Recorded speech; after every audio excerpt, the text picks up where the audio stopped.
Chaque jour, un film pour entrer dans l'esprit de Noël, qu'il soit au cœur de l'histoire ou simplement en trame de fond. Il y en a pour tous les goûts.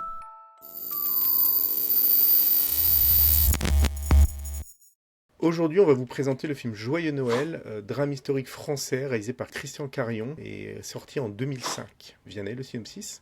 En pleine Première Guerre mondiale, on retrouve des soldats français, allemands et écossais qui décident de mettre de côté l'hostilité due à la guerre, le temps d'une trêve de Noël totalement improvisée. Et on voit tout au long du film les instants de fraternité à travers tous les échanges. Et on voit la magie de Noël renaître à travers ces instants. Ok. En ce qui concerne la réalisation et le casting, qu'est-ce qu'on pourrait dire ? À propos de Christian Carion, c'est quelqu'un qui a pas mal travaillé avec Guillaume Canet, qu'on retrouve justement dans Joyeux Noël, c'est pour ça que je le précise. Il a travaillé avec lui sur Mon Garçon, sur l'affaire Farwell ou sur Ne le dis à personne. Ensuite, au niveau du casting, donc, comme je disais, il y a Guillaume Canet, on a Daniel Brühl, acteur allemand, dont on a déjà parlé parce qu'on aime plutôt beaucoup cet acteur. On a Gary Lewis, acteur britannique qui faisait le papa dans Billy Elliot.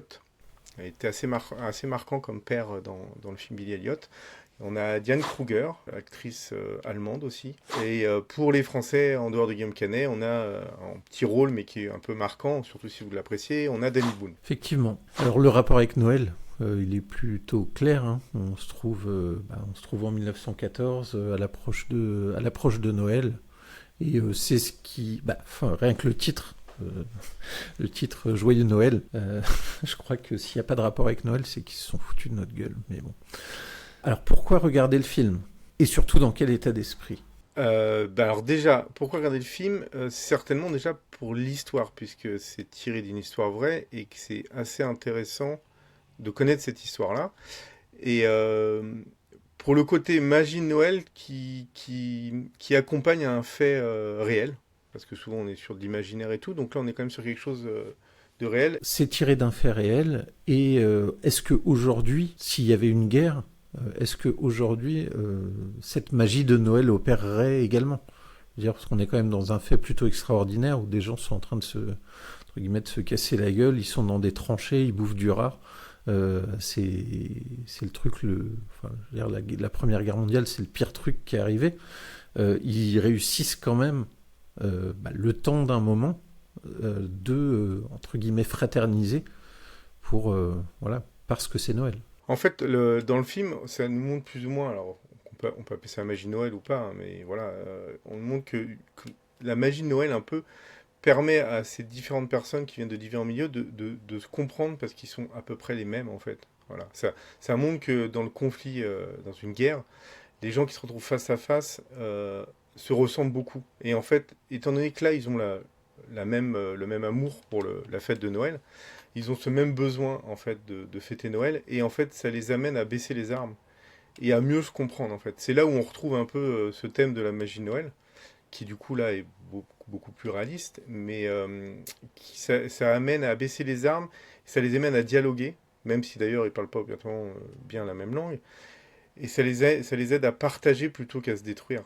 Voilà. Après, le film il est assez académique, donc malheureusement c'est un peu plat des fois, donc c'est ce qui casse un peu le film.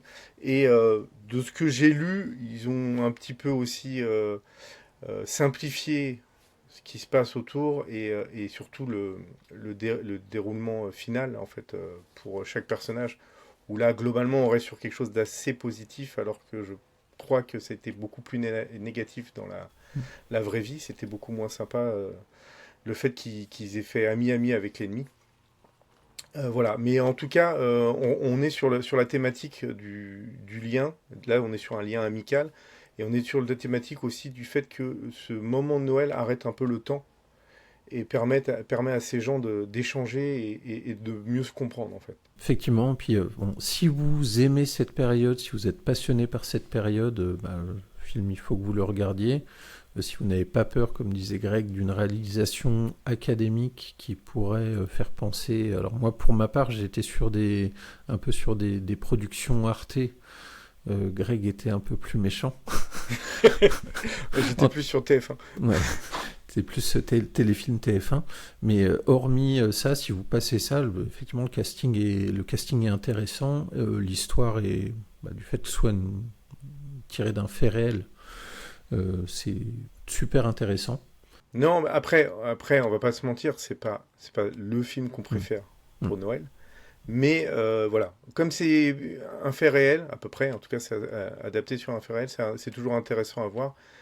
Et ça met un peu de positif dans tous les conflits qu'on peut voir, même actuellement. Et on espère des fois qu'il y ait toujours un élément, là c'est Noël, mais qu'il y ait d'autres éléments qui fassent que les gens se comprennent un peu plus, quoi. Et c'est un peu ce que le film nous vend. C'est qu'à un moment, si on cherche plus le point qui nous lie, on évite peut-être de se faire un peu trop la guerre. Donc voilà, c'est surtout un message qui est assez positif et qui va dans l'esprit de Noël. Ok, écoute, ça fait une belle conclusion. C'est parole de paix. Et, dites-nous en commentaire si vous avez vu ce film. Si vous ne l'avez pas vu, est-ce que vous avez envie de le voir après ce qu'on en a dit ? Mystère. Et puis, n'hésitez pas à liker la vidéo, la partager, notamment aux personnes âgées qui pourraient être intéressées par ce film, je pense. et surtout, on se retrouve demain, Greg, pour un nouveau film de Noël. À demain, Greg. À demain.